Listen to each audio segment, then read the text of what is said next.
All right, boys, we are live. Welcome to Saturday Night Sweat. My name is Tony Farmer. If this is your first time joining us, we are a Circa Survivor show. I'll be joined by some folks who've had a lot of success in past Circa Survivor contests. Several of us are still alive in this year's contest as well. We're going to react live to the Circa Survivor selection counts that just came out a couple minutes ago. We'll talk a little Grandissimo. We've got some awesome guests lined up for you, but let's jump right into it with the news that we learned moments ago. 31.7% of Circa Survivor contestants are on the 49ers on Monday Night Football. I chatted with one bookmaker on Friday who said a lot of sharp money came in on the 49ers, moved him from 7 to 7.5 at his book. 28.4% on the Ravens. The Thanksgiving numbers are starting to come into focus. 22.5% on Seattle. 29% had them available. 6.4% on the Lions. 5.1% on the Packers. In case you're wondering, 3 on Seattle on Grandissimo, 2 on the 49ers on Grandissimo, 1 on the Lions. And before I turn it over to my guest, a couple other interesting tidbits that you guys might be interested in. The guy with 10 entries left in Circa Survivor, it starts with a bet. He went 7 Seattle, 3 Las Vegas. The only person with 6 entries left went 4 San Francisco, 2 Seattle. Former champ Browna went 2 San Francisco, 1 Seattle, 1 Baltimore. And last week's guest, Sammy Sadist, went 3 Baltimore, 1 San Francisco. I personally am on the Rams this week. I'm going to turn it over now to 2022 Circa Survivor champion Mike Buckmiller and 2020 Super Contest winner David Baker. I want to ask them where they landed. But first, fellas, what's your reaction to these numbers? Let's start with you, Mike. Yeah, I'm a little, how would I say this? Last year, we came out with our percentages and we were just way off. And this year, it feels like we have it down pat. And I don't know if that's good, bad, or indifferent. I guess, obviously, the information that we have is good. I think we have a sharp pool in front of us, my friends.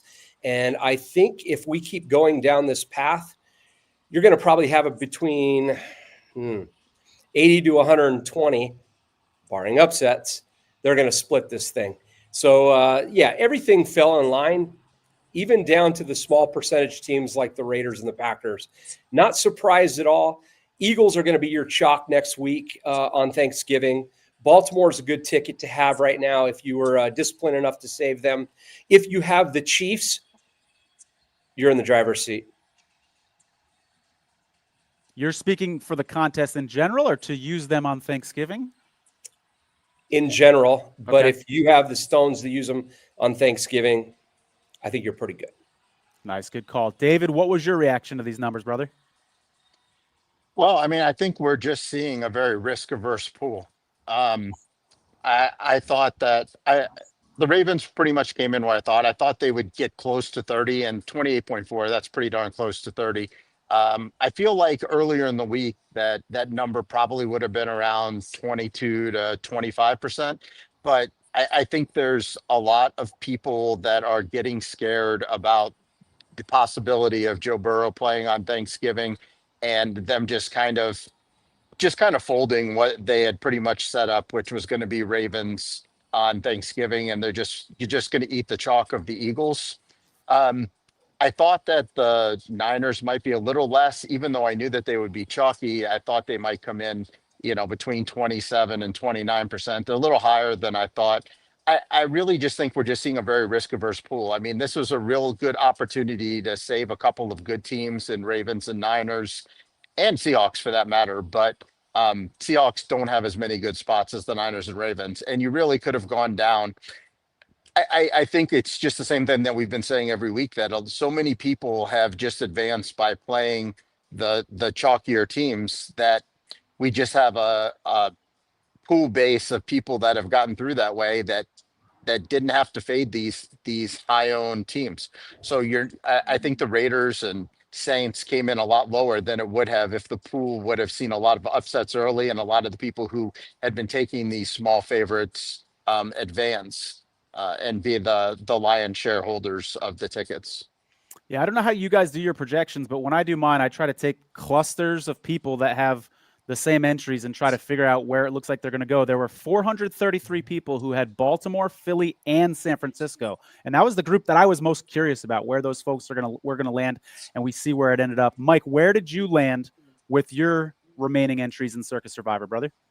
So we went one Raven, and we went one Seahawk. Gotcha. And how you feeling about that as Sunday is quickly approaching? I love it. We're less than one. We have what is it? What is the exact math? We are going to be into next week at less than 1%. We will be there. All right. Gotcha. It'll take 99 point something percent for us not to be available for next week. Find some wood to knock on there, Mike. Talk to me about your Thanksgiving options with these selections. My partner and I, which Russ will be on here later, we started analyzing and discussing how this thing's all playing out, and we need to start making some big moves here. So we were more than happy to burn the Ravens here. We know that on Thanksgiving, everybody's going to be on the Eagles and the Ravens. Probably close to 95% of the pool will be there. We most likely will be on the Chiefs. We'll see how that goes. We will have a decision to make because we have options. But at the end of the day, the way this is laying out, we have to make some moves here. Otherwise, this thing is going to get chopped up 100 ways. Yeah, if I'm alive, I'll be on the Chiefs as well, Mike. So make room at your Thanksgiving Day table for me. We'll be rooting together. David, where did you land in this thing, man? Well, first of all, I hope you guys are on the Chiefs. That way my Chiefs ticket on Christmas becomes a little more valuable. So I have two entries, and they both had completely different paths. One path, we had already used Baltimore, so we were kind of locked into Philly or possibly the Chiefs. I definitely am on the opposite of you guys on that one. I don't like the Chiefs on Thanksgiving. If anything, I'll take the Cowboys there. But on that ticket, we had the Packers available. I thought it was a pretty straightforward spot for the Packers. There's no other spot on the schedule other than maybe at home versus the Bears that I would even consider using the Packers. So as a 7-point favorite and 5% ownership, felt like just a slam dunk spot. I don't even think we really debated that one too much. The other one, we had to make the decision: do we play Baltimore or not play Baltimore? Since we're kind of forced into the Eagles on the other entry, I really didn't want to be forced all in on the Eagles. So I wanted to do everything in my power to leave the Ravens available. Especially because with this Burrow news, I felt like more people would play the Ravens now than had Burrow just been ruled out for Thanksgiving already. So I think we'll even be more on an island. And when I say island, I mean it'll be a crowded island, but it won't be. But it'll definitely be the spot I want to be on Thanksgiving. I think we'll only see like 20 to 25% maybe on the Ravens. So basically, it came down to San Francisco or playing one of these small favorites like Vegas, the Bears, the Saints. Those were all ones that I personally liked. My partner really wanted to didn't really want to gamble at this point, just because we have that Ravens ticket available if we make it through to next week, and I think that Ravens ticket's pretty valuable. So he basically really convinced me that the Niners were the better play. On top of the fact that you're going to have to eat chalk on the Niners either this week or week 15. So this week will probably be even less owned than week 15. So you're going to eat the chalk on the Niners, one of the two spots. And plus we'll also have the Niners on the other entry if we want to, fade the chalk on 15. Week 17, they have a pretty decent spot as well. So yeah, we ended up with Packers and Niners. I didn't love it coming into the week, but I'm comfortable enough with it now.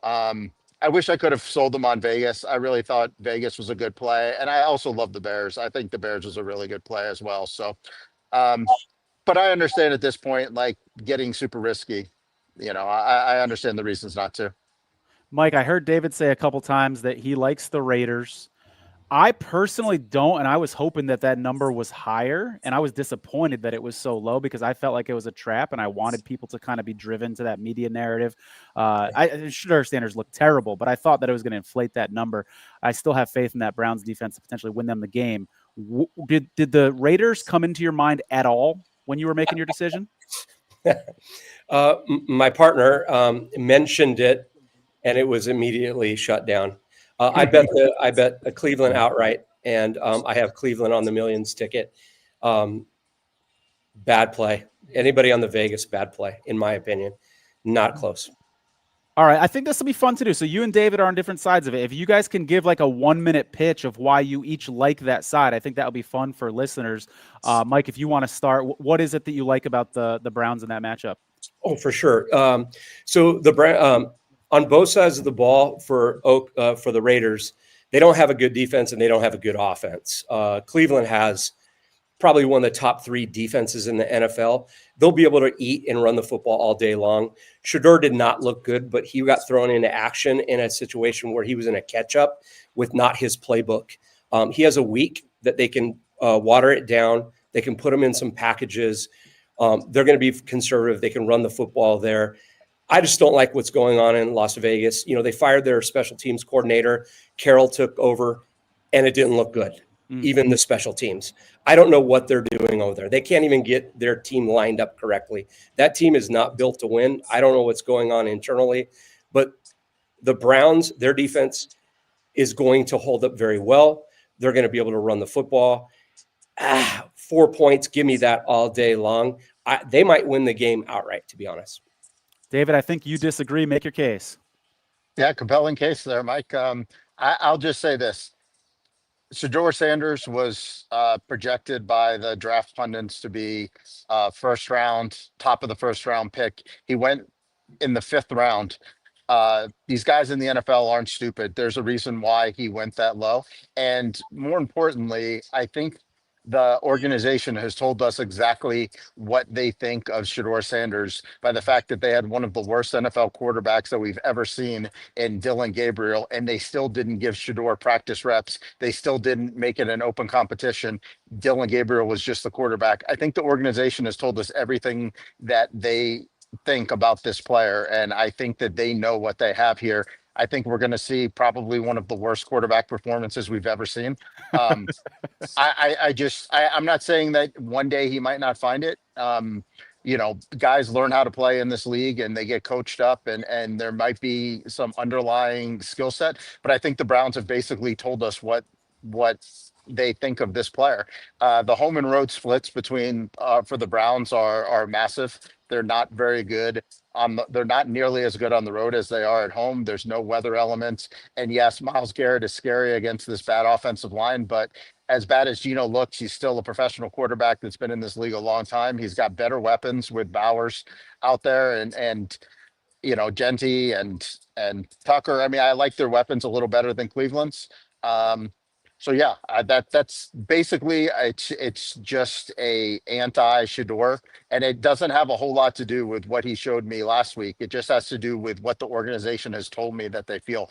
The lines makers posted this at 3, and the sharp people immediately bet it up to 4. So I think that just tells me everything that I need to know. And if you're getting a 4-point favorite at very low ownership with 0 future value, I think that's sometimes even better than a 6.5-point favorite with a lot of future value that's into high ownership.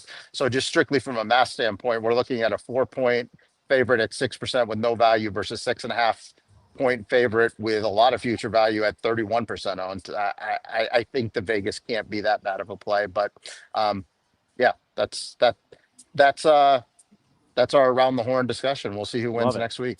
Yeah, good stuff from both of you there. David, before we let you go, can you give us a quick prediction on the type of carnage we may or may not see tomorrow? What percentage do you think might get knocked out?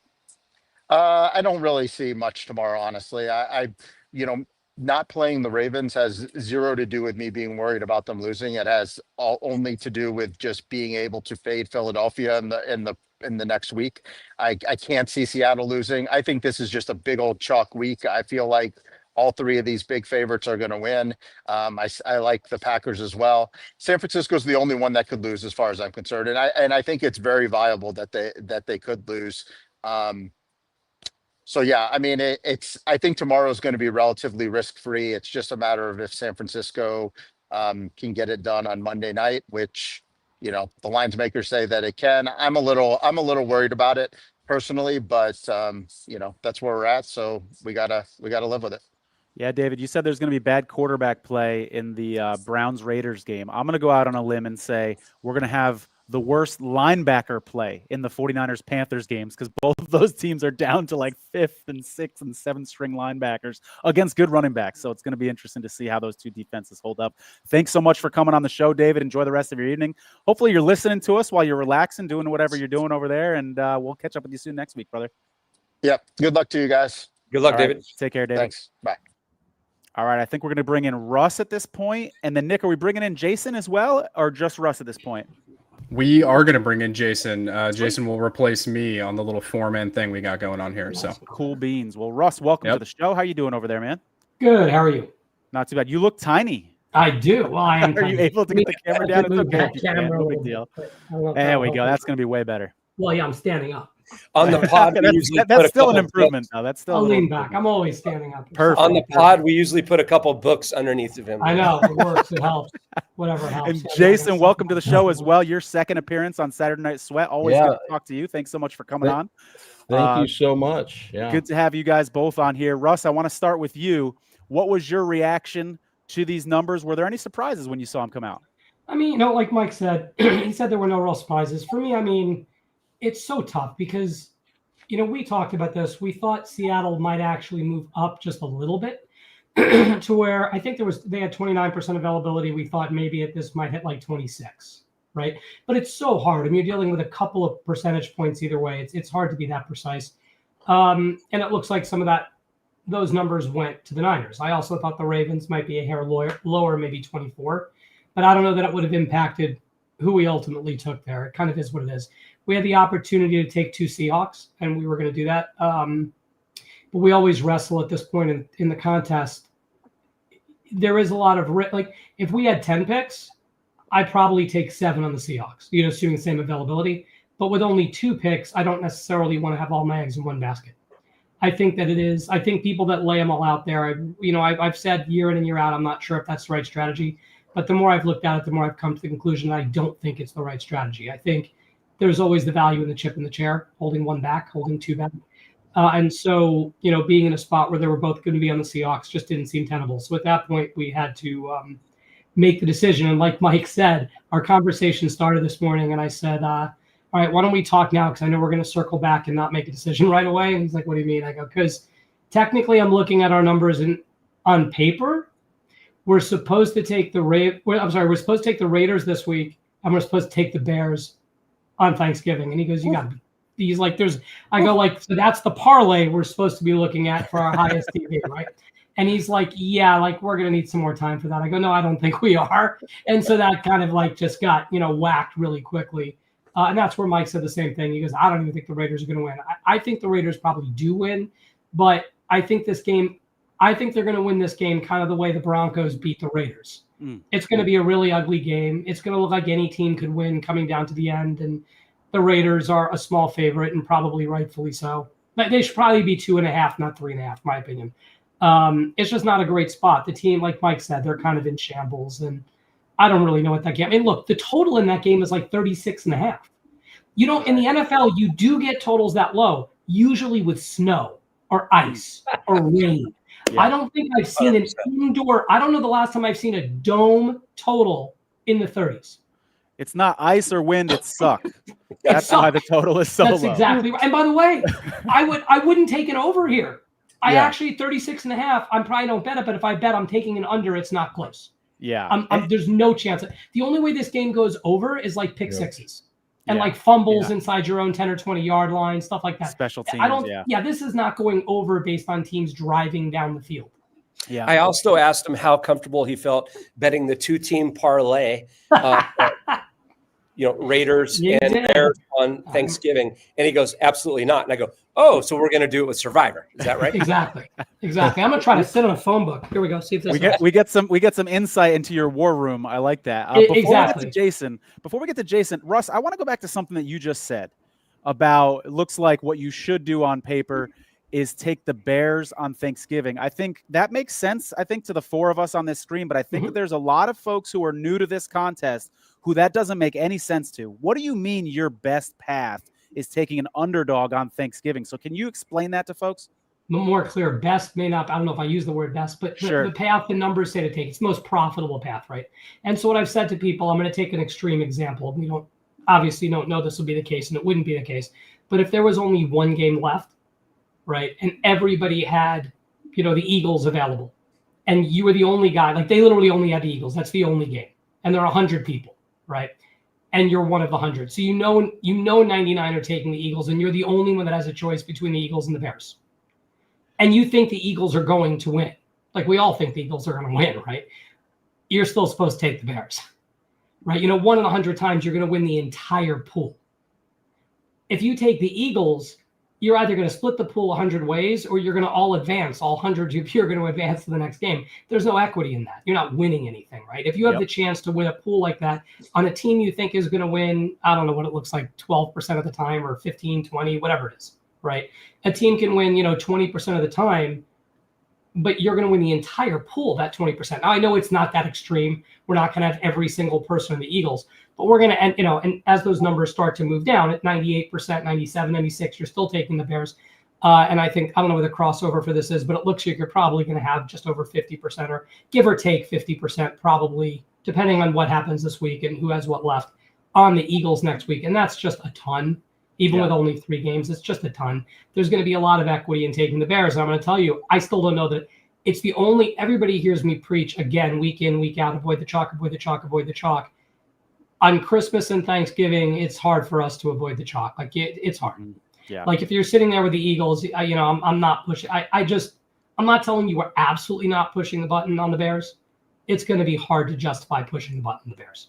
Yeah. And Russ, I find it interesting that earlier in our conversation, you said that if you had 10 entries, you like the idea of putting 7 on Seattle. That's exactly what the guy who has 10 entries did. He went 7 Seattle, 3 Las Vegas. Yep. Jason, over to you. First of all, thanks for your patience. I know you've been sitting there for a while after your introduction, so appreciate you being on the show, man. You guys at Pool Genius are actually in the business of projecting these numbers out. So you're a great person to ask. What was your reaction when you saw the actual numbers over at Circa?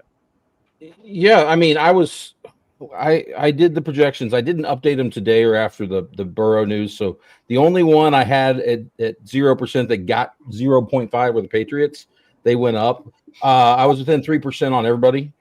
So nothing really surprises me. I think I had the Niners like 29%, slightly more. I thought there would be a few more on the Raiders. Like you said, I had them at 5 to 6. And that's because of the game theory. But I would. It's easy for me to say we're out of the contest. We lost. The Packers took care of us, and that Rams Thursday night, and the Bills took us. So it's easy for me to sit here and say what I would do because I'm not the one pushing in, right?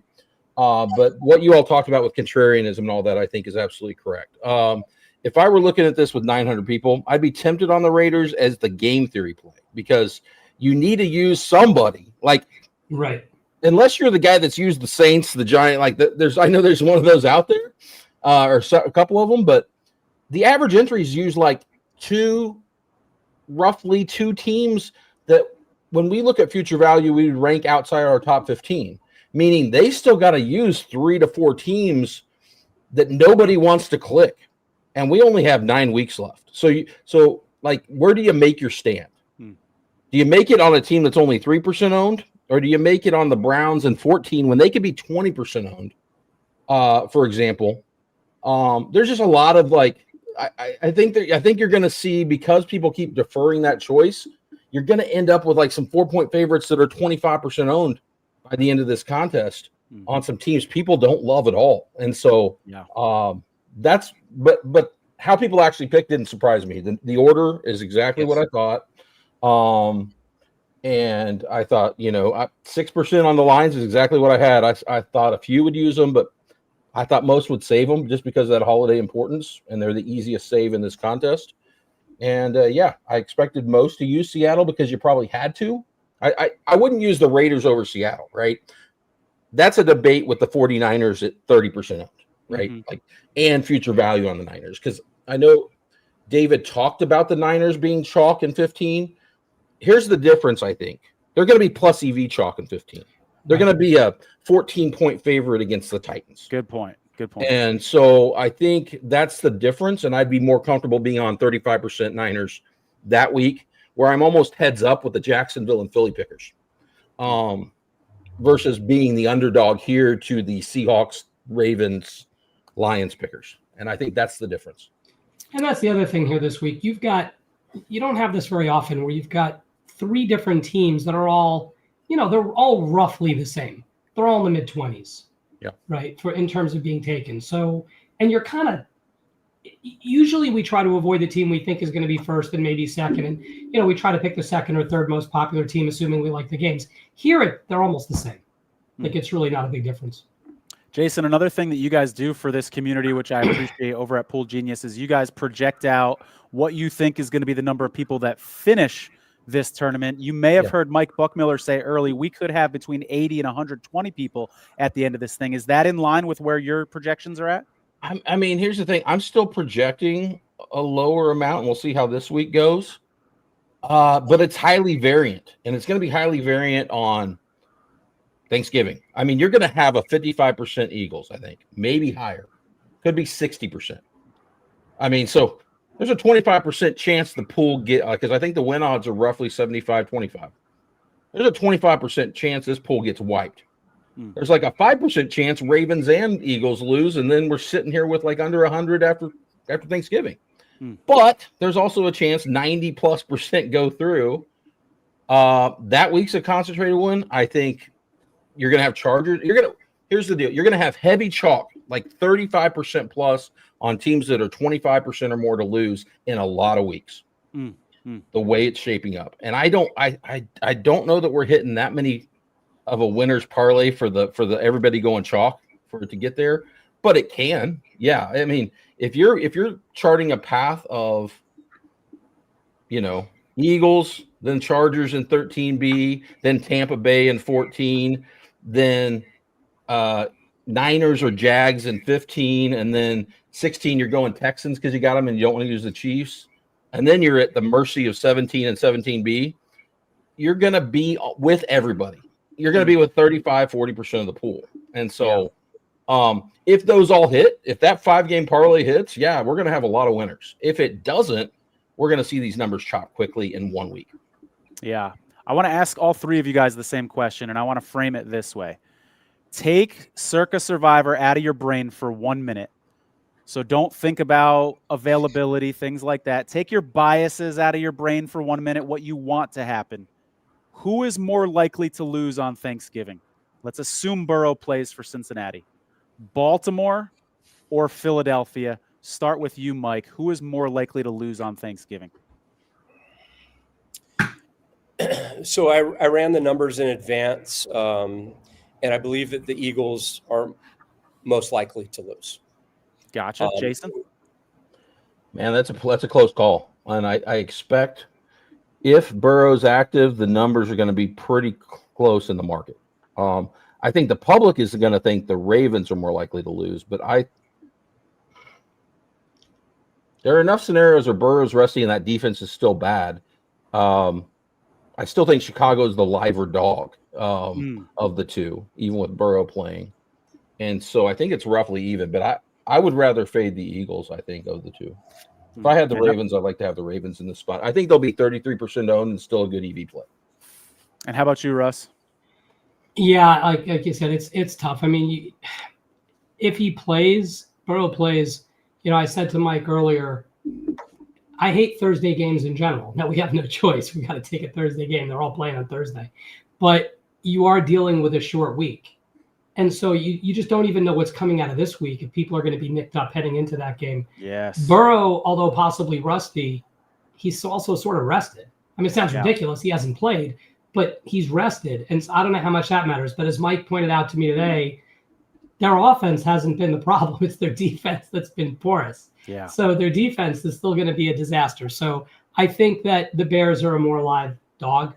But I still look at this and, man, because we kicked this around endlessly today, because when we took Baltimore this week, it means we're not taking them next week, right? Mm-hmm. So, it was a very, very conscious decision for us. Yeah. And, Burrow's always going to be live. I think they have the potential with the variance of the short week, they both have the potential to be very close games. If Burrow plays. Yeah, and I appreciate you bringing up the injury factor this week, Russ, because I think that can get overlooked. If someone gets a concussion this week, they're not clearing protocol by Thursday. So if you're planning on using the Eagles, for instance, on Thanksgiving, and that's your only option, you should be watching that Eagles game, hoping Jalen Hurts gets up every single time he is tackled, because injuries this week can be a massive factor in the Thanksgiving schedule next week. It's going to be really interesting to see. Well, look, sorry, I cut you off again. No, you're good. A lot. Sorry about that. No, we No, actually you talked brought that about up. that Go ahead. too. We literally, as Mike said, we're probably on Kansas City next week on that ticket because we're on the Ravens. But we talked about it. Like, I said to him somewhat seriously, somewhat jokingly, if Mahomes and Kelsey both go out, what are we doing? He goes, well, I guess we're taking Dallas, right? Because we have Dallas available. Then we hope they come back later, and we're taking Kansas City later, right? Yeah. Or you're taking Chicago because we don't have Philly on that ticket, right? Yep. But what if it's just Mahomes? I mean, you have a real question. You probably don't want to take Kansas City anymore. Yeah, the other thing we brought up too is if something happens to Hurts, because we have the option to take Philadelphia on another ticket. A different ticket, yeah. I would actually, I don't want anybody to get hurt. Let's get that straight. Sure. But I would rather take Philadelphia then, because Chicago has some real issues with their linebackers and stopping the run. And I actually like Philly's backup quarterback. I actually think that team is live, and less people would be on Philly at that point. We would actually be more inclined to take Philly there as opposed to anywhere. And so, it just depends how the quarterback factors with the team. Philadelphia can run the football. They have a defense that is unbelievable, top 3 in the NFL. And Chicago has some real issues. They have 3 linebackers that are down this week. Now, I don't know if they're going to be available next week, but they cannot play this week. And they have a very difficult time stopping the run. Yeah, good point, Mike. I didn't really put that together. The Bears are going to be down their linebackers. Will those guys be healthy on Thanksgiving? That's a great question. Everybody should keep their eyes on that for sure. Moving on here, I do want to make sure we sprinkle in a little Grandissimo. So, producer Nick, if you're able to pull that up real quick, because we really haven't touched on that too much. How do you think that Lions guy's feeling? He can win this whole damn thing tomorrow. This is Cujo is the name of that entry. Sammy Sadis, who we had on last week, is on the 49ers. And the Dream Team, we had Derbify Han earlier this season. You may have seen that episode. They're on the 49ers as well. Thoughts on this spread here? Anybody that wants to jump in? Yeah, so Cujo had the Lions, right? He was the sole Lions holder. And so that's the question, where do you use them? And I think this is absolutely a great spot. I think you could have, it would have been ballsier.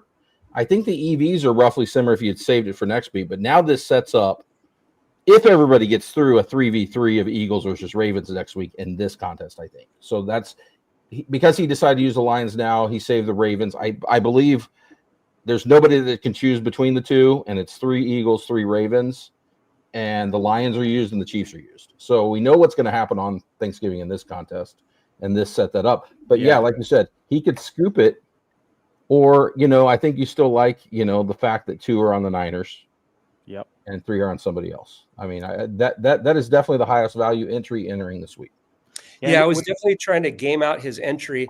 I almost spot on had him on the Lions here on an island, but also he had Seahawks available. So by him not taking the Seahawks here, and only 4 could take the Seahawks, he now can put himself on an island again in week 14 or 17 in some really tough weeks with the Seahawks. So there was some, you can tell the game theory that was being played here.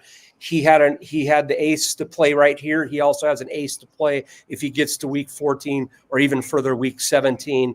And so when you can isolate yourself in good spots, I think you have multiple chances to take a swing. And another interesting angle here, guys. I know it's not likely, but if the Seahawks and Lions were to go down, what a great hedging spot for the folks that are on the 49ers, because that game is standalone on Monday Night Football. They Actually, got a day.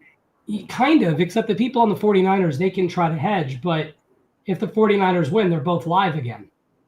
Like, whatever you hedge, like you bet the other side. And and they're getting a pot split. They're going to get a 6th. You Yep. can do They a gotta small take that hedge. Like Yep. you can, I mean, small is relative, but you could hedge, 50,000 or whatever. But you can't try hedging to win a few 100,000, or you'd have to every week. You've got to keep going and doing this. Now the flip side is that the guy with the Lions, if the Seahawks lose, the guy with the Lions can hedge on Monday night. Ooh. He knows he wins the whole Ooh. pool, Good right? point. So he can go ahead and just bet the Niners on point. Monday, and he's practically free rolling the bet, Wow. assuming he gets a tie bet in there too. Like he Yeah. doesn't care. He can bet 100,000 on the Niners and hope he loses. He can bet $1 Yeah. million on the Niners and hope he loses. Yeah, right? with $6.9 million on the line, that actually might make some Correct. sense. Yeah, He's in a great spot there. yeah, great spot. Yeah, and how about this, guys? I know this is a mainly Circa Survivor show, but I do want to talk about Westgate for 1 second here, real quick, because these are their numbers. I don't know if you guys have gotten a chance to see these yet. I didn't even know Westgate was still open. Still there? It's You're still, gonna it's love still, this it's pick, still Russ. going. And You're Mitch gonna love Moss, one of them. Mitch Moss, who has been on our show a couple times, is Yep. still alive in Yes. this thing. 4 Baltimore, 2 49ers, 1 Detroit, and 1 Dallas. Someone took a dog. Now, I looked into it, and the person that took Dallas does have 2 entries, and I forget what their other one was. It might have been Detroit, but I'll at least say it wasn't their only entry. But still, that feels to me like a hero move, like someone just wants the glory and to say, I took an underdog.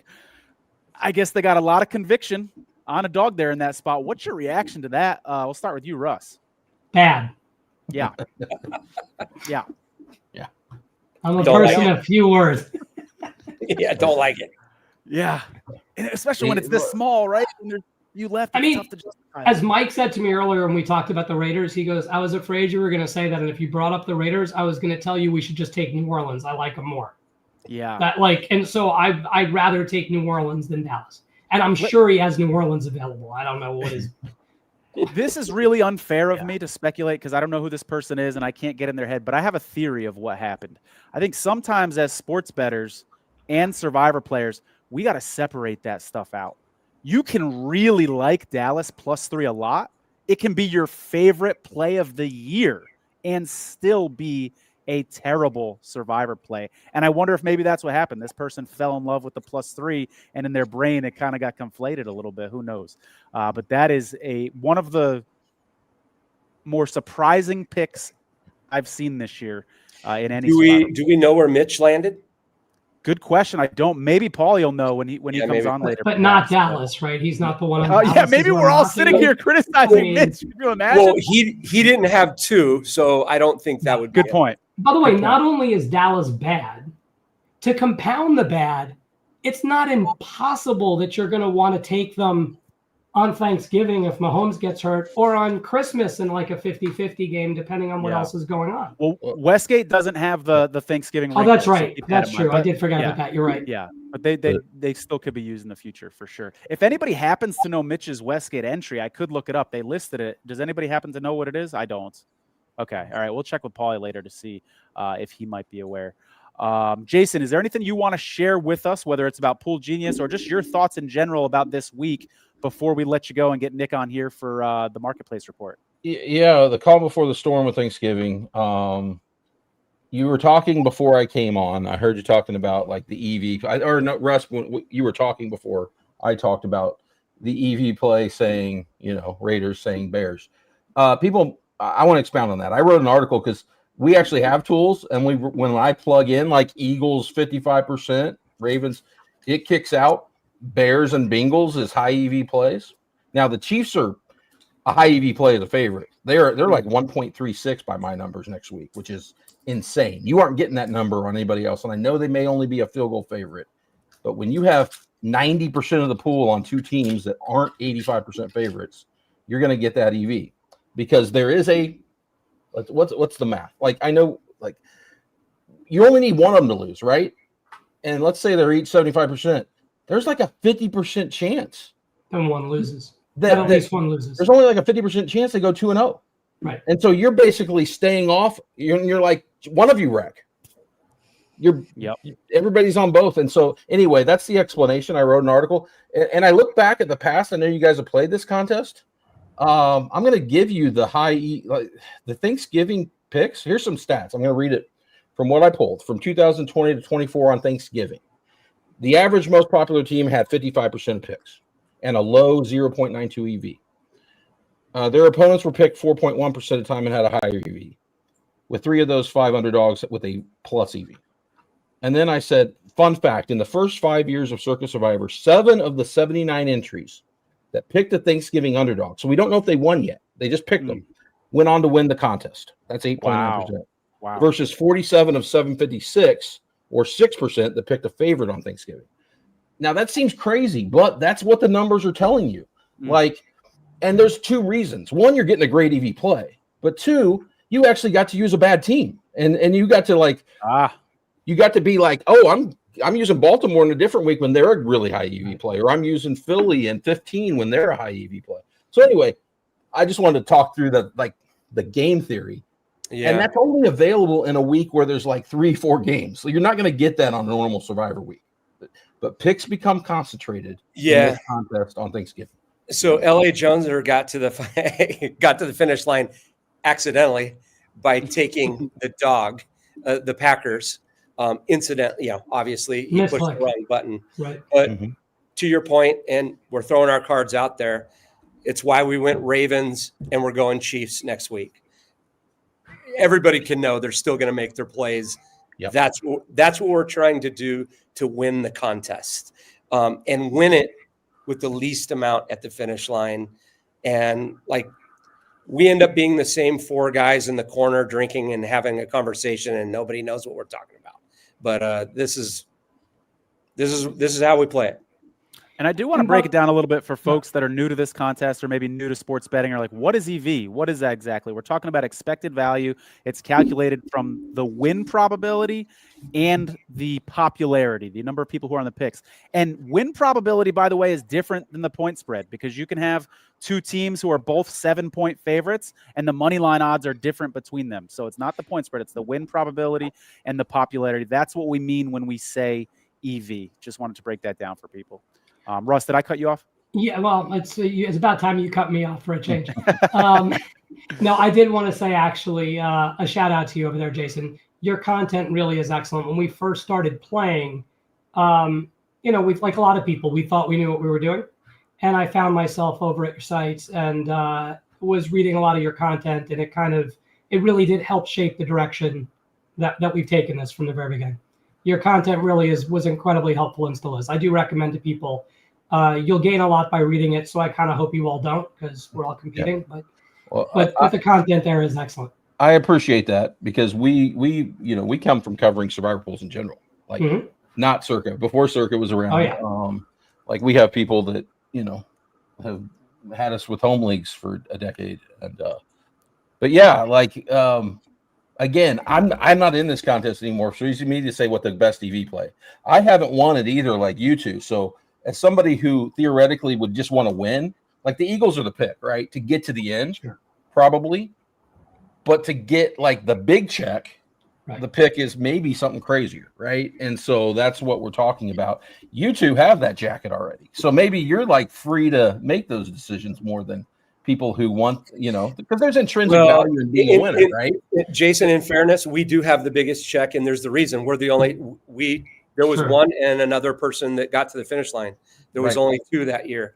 And so we play it the way we play it. And yes, we love your content. Maybe it was confirmation bias of what we thought in our hearts, of what in our minds of how to play this. And so I remember coming up to you at one of the events and going, you're my people. And you're like looking at me going, oh God, but the fact of the matter is yes, you're only going to get down here so many times. You might as well make it profitable when you get down here. Jason, before we let you go, I have a little piece of advice for you. I met you in Vegas at the Circa Radio Row event. I know you come out here every once in a while. Take a clip of this show next time you're in Vegas. And if you end up at dinner with Mike or Russ and it comes time for the check to be called, play the clip of Russ saying that you were very helpful and instrumental in their 2022 winnings. And I don't think you'll have anything to worry about at the table. I will take that advice. That sounds like a I plan. paraphrased a little bit there to help you out. I know that's Yeah. not exactly what Russ said. Very as it is. I love it. Good stuff. Jason, thanks so much for coming on Yeah. the show. We love you Appreciate having it. you on here. We appreciate you. Good luck, guys. Thank you. Take care. Thank you. All right, let's go ahead and bring in producer Nick. He's going to give us a marketplace report just like he did last week. That's right. In place of our guy. Let's hear what do you got here, Nick? Yeah, so real quick. Oh, also, by the way, I shot Mitch Moss a text. He is the one on the 49ers. He Good got back to know. me real quick. So that's Okay. what he's doing over there in the Westgate. Marketplace stats, pick control. They sold at 1.5 EV, which is higher than last week, for an average price of about 31K. So those are the ones where, like I said, pick control. The next one down, we got the minority shares ones. Those guys sold at 2.4 times EV, so also higher than last week, and that was about an average price of $477 per point. So if you remember last week, it was about 300 to 400, somewhere in between there. So still, we're not at that tipping point yet. It's still record-setting weeks.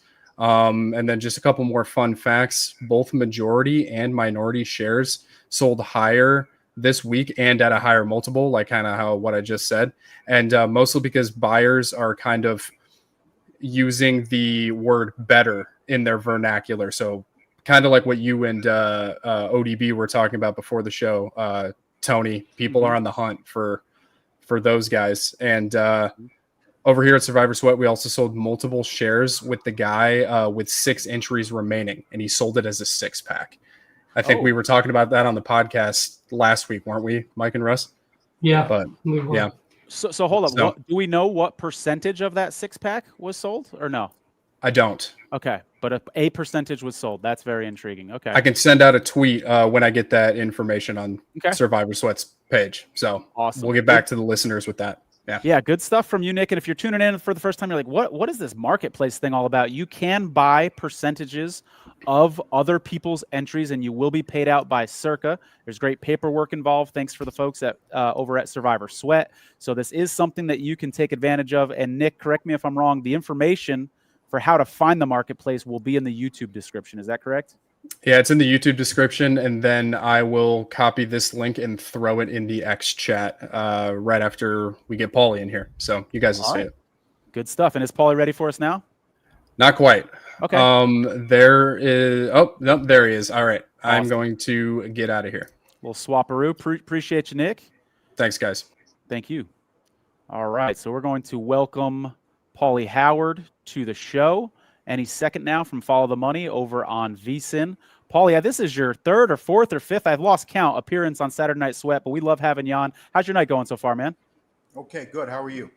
Not too bad at all. I want to ask you first your reaction to these numbers. Mike Somich said on the VSiN show he was surprised the 49ers were so high. He mustn't have been watching Follow the Money earlier this week when I said they were going to be between 30 and 33%.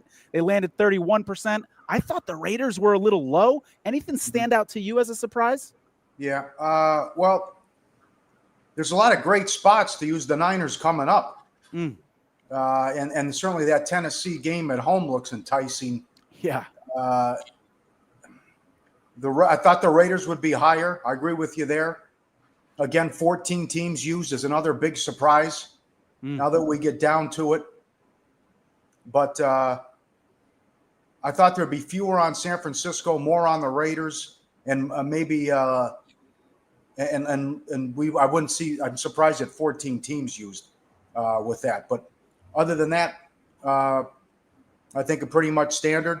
But it's getting down to it now, and I agree with what Mike used, his team. I think it's a good job with the teams they selected, and now it gets real coming up here. And it's interesting how the Flacco-Burrow thing is going to affect us moving forward on Thursday. I think it's absolutely asinine.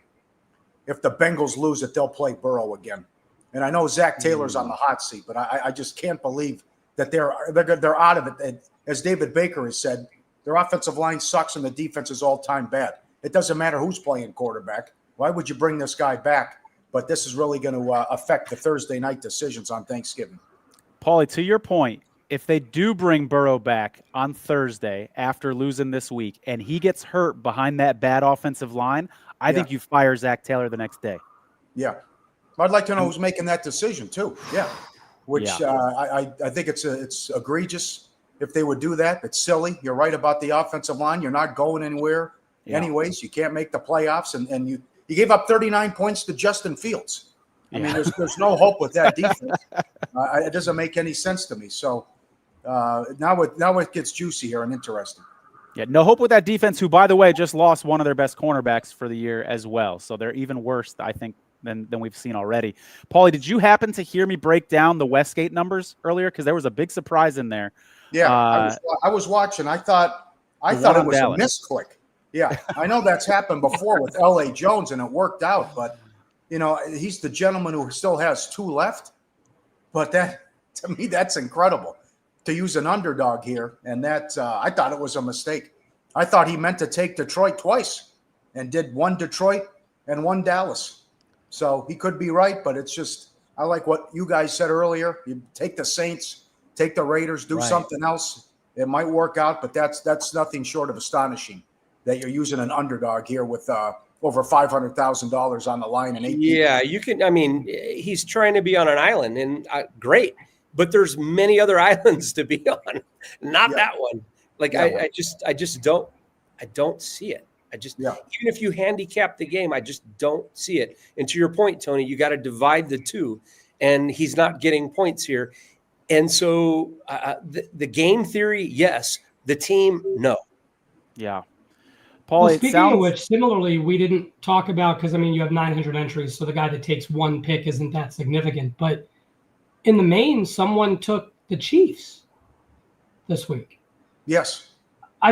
This is one of the toughest games they have remaining on their schedule. Yeah. Like, I can't even fathom. You got a team that's playing both special weeks. Yep. Is he hoping to win the contest this week? Yeah. Exactly. Like, that's the play you make when you're trying to win the contest this week, not with 939 minus whatever Buffalo, 4 or 5 on Buffalo. Like, you just don't do it. Last week, the same thing when the chalk won on Thursday and then somebody pushed on Baltimore on Sunday, and they had the knowledge that the chalk had won. And so it can't be won. And there's so much future value. You just don't do it. I don't understand it. It's a UFO question to me. I have no idea. Right. Absent the misclick, it's hard to understand. Like, I think that could be worse than the Dallas pick in the other pool. Ooh, that's the KC pick here. You're almost taking yourself out of winning.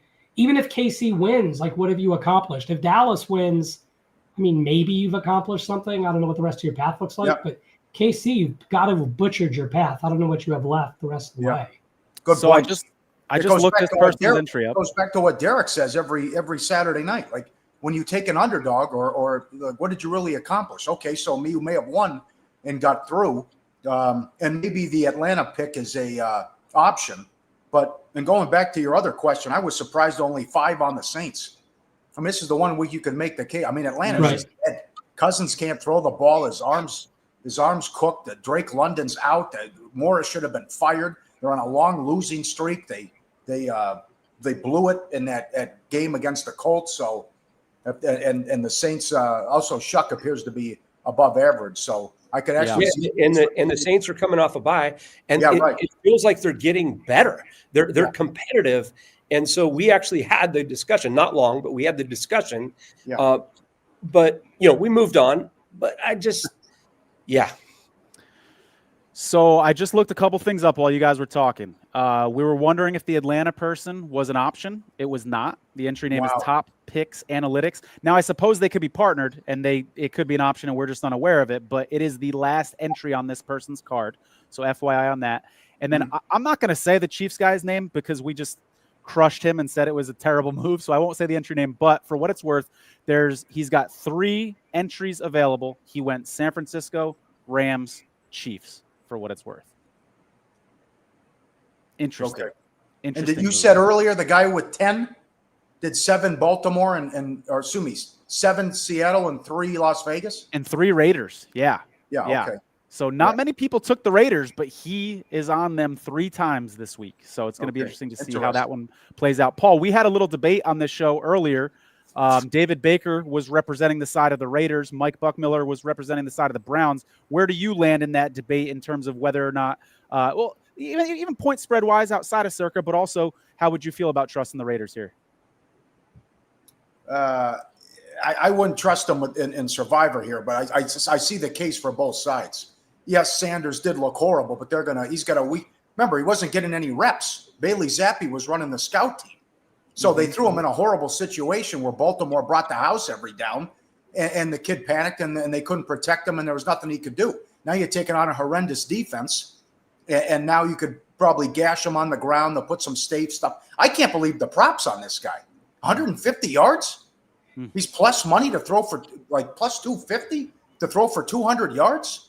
He's plus 650 to have 100 yards in each half. I mean, the Raiders stink defensively. So they also have. Well, in fairness, they stink offensively too. Yeah, but you also have. I would think he can feed the tight ends in this game, like Gabriel did. Little Njoku, little fan in here, and set him up with some easy passes as well, and maybe get some yak. So I know I will disagree with one thing. This is a Jekyll and Hyde Cleveland defense. They give up 30 a game on the road. That's the same thing happened 2 years ago. So I don't know why they have so many issues on the road and they're lights out at home.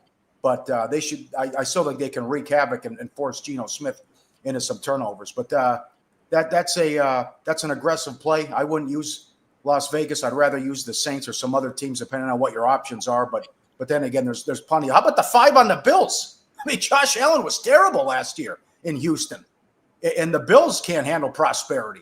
You know, you get the big win against the Chiefs, you vomit on yourself against the Dolphins. Yeah, you get the big win against Tampa, you stink up the joint offensively on Thursday. But so there's always surprises here. Yeah, and there's not a lot of people that have the Bills available moving forward, and they have some spots.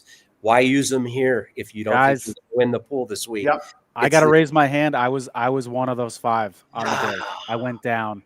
And here was my justification. I didn't like the matchup. I actually liked the Texans with the points. Didn't love the matchup. And I have 3 left, including partner entries. And I don't trust anybody else besides the Niners this week, who I don't even love that matchup. And I just wanted to diversify. And I said, you know what? Not even so much like, oh, the Niners could down. I wanted an entry with the Niners, and the Bills were the best path to do that for me. So that's kind of where I landed there. But I totally take the criticism of it, because as kickoff was coming and that line went down to 4.5 right before kickoff, I kind of knew I was going to be in trouble. And I talked on my show about how Josh Allen has looked terrible against D'Amico Ryans and Robert Saleh, who taught him that defense. So it was just I took a swing and went down swinging. So that one hurt. But hopefully we'll make up for it. I'm on the Rams on Sunday. We'll see how it goes. Rams-Niners for the other 2. Well, good luck there. Yeah, appreciate it. We've had that happen a couple times where we go on rants and the person that we're criticizing is on the screen. I love it. Don't apologize at all. It makes for good TV. We get the explanation. We get to hear both sides. It's great. No need to apologize. Ollie, Russ mentioned earlier that the Browns Raiders, the total is like 33 and a half. 36. 36. Something like that. 36. Yeah. There's no weather. There's no nothing. This is in a dome in the futuristic NFL, today's game. And we don't even want to bet the over. Like there's I think I probably take the under. You know what? I think I'm going to take the first half under. Like, I think that's usually the Raiders. I've never seen them put up points in the first half all year. Good angle. Mitch is doing alt unders as low as I think 19 and a half, 18 and a half. Oh, wow. The alt unders. So hoping for a stinker in a 10-7 game. Oh, it's going to be a stinker. I can assure you it'll be a stinker. Yeah. And don't worry, I'm going to be there. I'm going to be there to watch that stinker live. Okay. Well, when I say I'll be there, I'm going to be at the bar, probably downstairs, but I'll be in the stadium.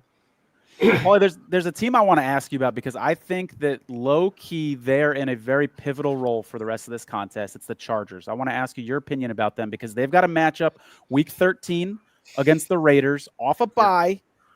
Ugly offensive line. I think there's going to be a lot of people on the Chargers that week against Max Crosby.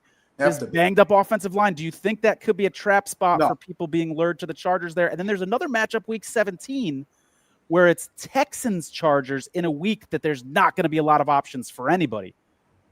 Would you trust the Chargers in that spot against the Texans? How do you feel about this team? No, I was looking at that before the show. I think most people will be on the Chargers there. I mean, that's the spot. Coming off the bye, got to have it to make the playoffs. Off the horrible performance against Jacksonville, you don't have much to work with. That is a brutal week. Yeah. So I don't think you want to use maybe Tampa at home against Arizona, but there's some bad matchups. So I would think you want to use Jacksonville at Tennessee. That's on the road. You're going to save the 49ers there, not take them at Cleveland. But I think that's going to be the play. And I don't think I have any problems with that, but I think the Chargers get through, and they shouldn't have any issues against this bad Raider team. Mike and Russ, maybe you don't want to give away too much of your strategy, but do you have any thoughts on the Chargers in general or that week 13 Yeah, spot? I mean, we can give them away. We have no Chargers available, Okay. and we avoided that spot because we know that's where people are going to be. We have 3 or 4 options that week, including Denver against Washington. But as long as our tickets continue to get through, we do have 3 or 4 different options on that week. It's not great, but we do have a few at 70% win rate, and to try to avoid that spot. I made this point earlier this week, guys. Week 17 is so gnarly that it's looking like there's going to be people on the Saints, maybe even the Giants, with $18.7 million on the line. You're trusting a team like the Saints or Giants, who might have 4 wins by then, 5 if they're really lucky. I mean, oh my goodness. That is going to be wild drama. The documentary crew is going to get quite a story for the I'll tell you documentary. something, though. At some point here, you just don't know to what degree is Mark Davis talking to Pete Carroll, right? And you've got like the controversy that happened in Miami a couple years ago where they were telling the coach to lose and the coach leaks it that he was told to lose. Yeah. Coach gets fired. Pete Carroll's, I don't believe, getting fired. I mean, they've got, $400 million in coach money being paid out between all the coaches that they keep firing in Vegas. And I could plausibly see them just losing and not caring. Some other coaches, like the guy that's coaching the Giants, he needs to try to, find a job. Like, this is his chance to, show he knows how to coach. Pete Carroll's not in that spot. I just don't. And I've, no evidence of this, and, it's not permitted under league rules. I'm looking down the schedule. Like when you said, could it be a trap game for the I don't think anybody playing the Raiders is a trap game. The Raiders could find a win someplace, but I don't really see why. I mean, Mike thinks Cleveland's going to win outright. And this is the only game they're going to be a favorite in. So the Raiders are they're in shambles. And for those that had Seattle this week and pulled them back, Seattle's at Carolina week 17. You also have a few that have ownership on New England. The Rams, I know you used the Rams this week. The Rams are in a good spot, and the Bucks. And so if you can find other paths to pull those back, you can be in prime position for week 17. So yes, you want to win, survive, and advance. But at the end of the day, you got to get to the finish line and you got to give yourself a chance. So if you can find some spots that are close and get through now, you can save some of those teams for later. And, if you do lose this week, yeah, it sucks. It's horrible. Anytime you bust out a Survivor, it's a gut punch. It's the worst day of your life. Yeah. But it's a lot better than getting knocked out in week 17 with like the Saints. So you want to have that team available and ready. So if you can find those edge spots here and there and save a couple of those teams down the road, man, you're in such a better shape there than you are here with those percentage points. And something I don't want to get lost there. You're talking about week 17, which is good, and you're not talking about week 18, which is also good. So this shouldn't get it's more than nuance that shouldn't get lost in other people. You shouldn't really be saving anybody for week 18 because you just have no idea who's playing for anything, who's sitting.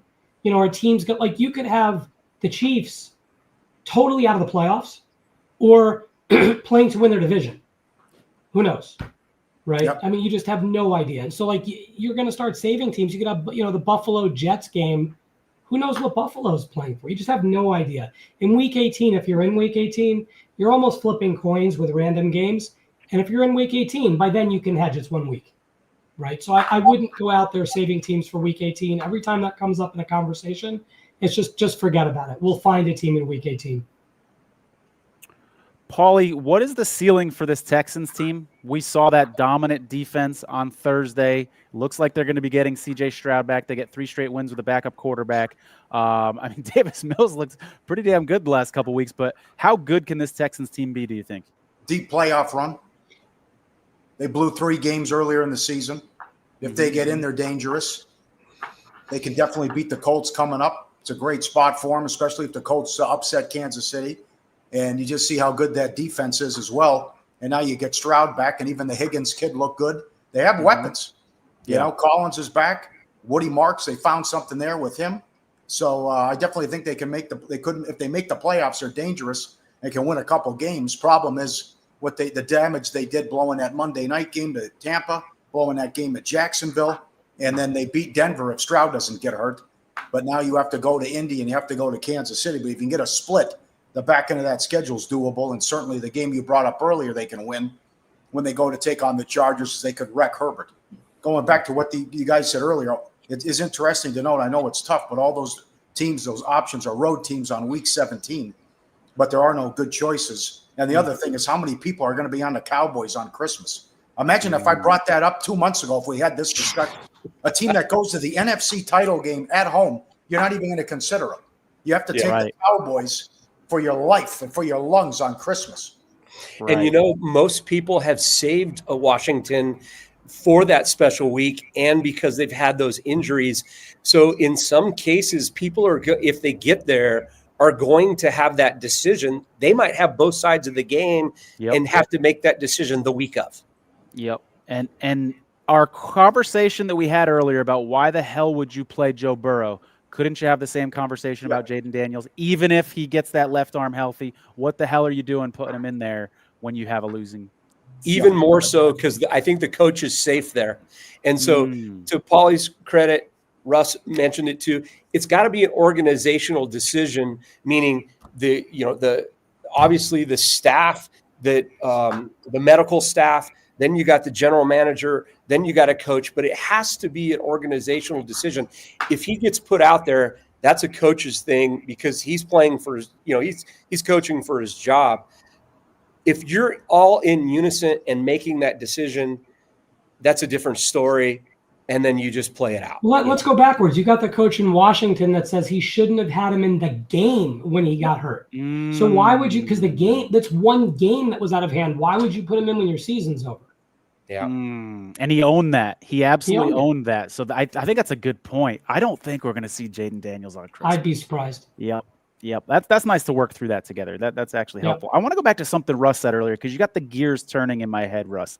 When you said maybe there's conversations between ownership and Pete Carroll.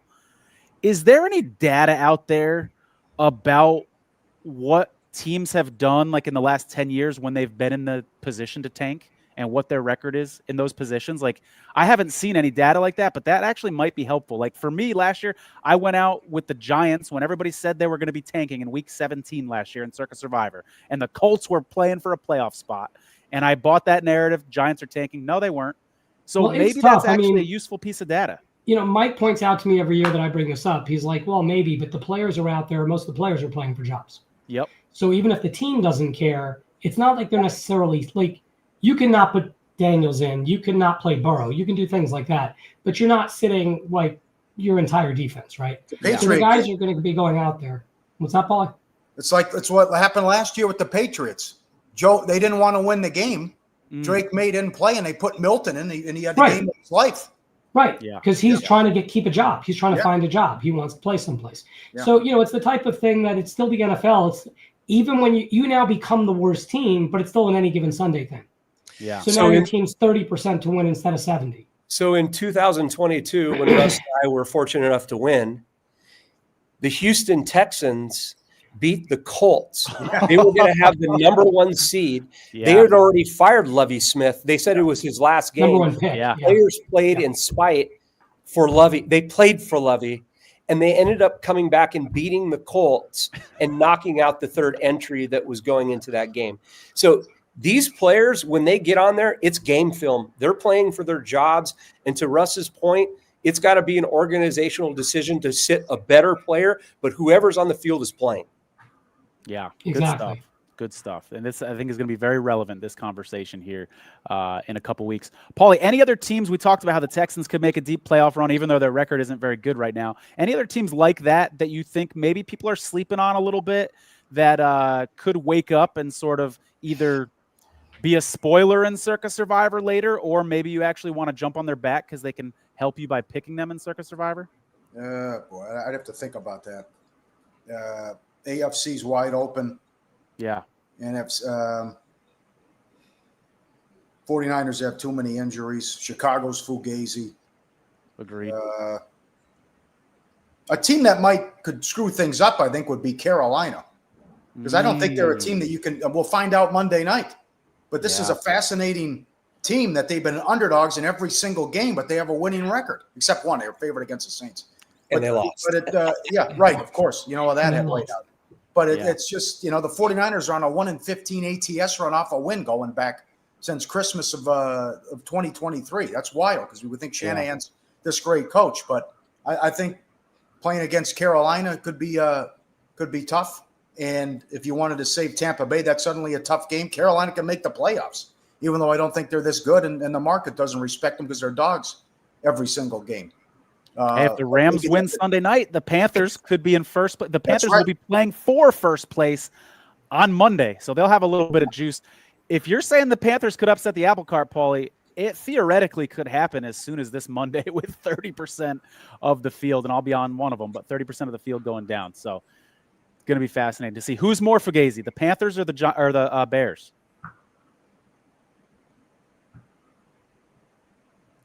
Well, at least I think the Bears are the luckiest team I've ever seen.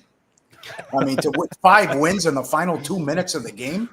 Yeah. And the other thing is the turnover battle. This won't continue. Yeah. They have what do they? They have 22 picks or what? 20. Yeah. Look at the turnover ratio. What's happened, and also their wins are combined. The opponents are 20, 51, and 1. Yeah. So and the fumbling data. The Steelers coming up, but they can still win this game. Obviously, they're favored, but coming up, it's just they might lose out. That's definitely in play here. And they go to San Francisco in that Week 17 game. This is not sustainable when you have 22 picks and you're plus 18 in the turnover differential. And to your point on the turnovers, the fumbling data, they're recovering their own fumbles at a ridiculous rate. I mean, you just go down the line of all the luck metrics, and the Bears are hitting those to a T. I guess we'll end the show with this. Mike and Russ, same question. Any teams that you think people might be sleeping on, could upset the apple cart, off the radar, et cetera, that you think could be a factor one way or another in Circa Survivor? Go ahead, Russ. It's funny. It's not a team you think I'm going to say because people aren't technically sleeping on them, but we decided if we didn't use Baltimore this week, and for some reason, we weren't going to use them on Thanksgiving because they're going to be very chalky. Mm-hmm. The only other game you're going to use them is going to end up being Pittsburgh or New England. Yeah. So New England's the one I'm going to say. I mean, you got a team with one of the best records in football, and people don't even pay attention to them. They've also had the softest schedule, I think, in 30 years. Yes.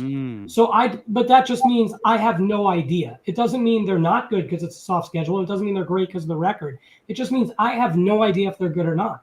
They could show up and beat Baltimore, or they could show up and lose 4 straight. Like, I don't know what they're going to do. But they're the team that would scare me. Like, if they're in the playoffs, I don't know. Like, I have no idea what you're going to do. Like Mike said to me, or you might have said on the pod a few days ago, you could have Kansas City on the road at New England in the first round. Yep. And Kansas City will probably be a 4.5-point favorite on the road. Maybe more. And So Baltimore probably plays the Bills in the 4-5 game. Yeah, exactly. Yeah. So that's it's not one you think I was going to say because they're not considered a bad team, but they could screw a lot of people over New England going down the line. Yeah, good call. I mean, they've got Buffalo, they've got Baltimore. They can be a spoiler in a bunch of those games. Yeah, good call. Mike, did you want to chime in on this one? Yeah, I mean, it's a typical Survivor. It's the bottom 5 feeders. It's the teams that everybody fades. And, Cam Ward's getting a little bit better each week. Simmons is back. They can stop the run. They were game against the Texans. They're going to creep up and beat somebody.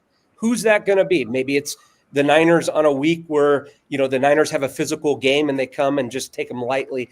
But the Titans year in and year out just get somebody. They've already got Arizona this year. They got the Texans last year. They almost got Texans last week. It's these and the Saints. I think the Saints are getting better. I like the coaching staff over there. I like That's a good one.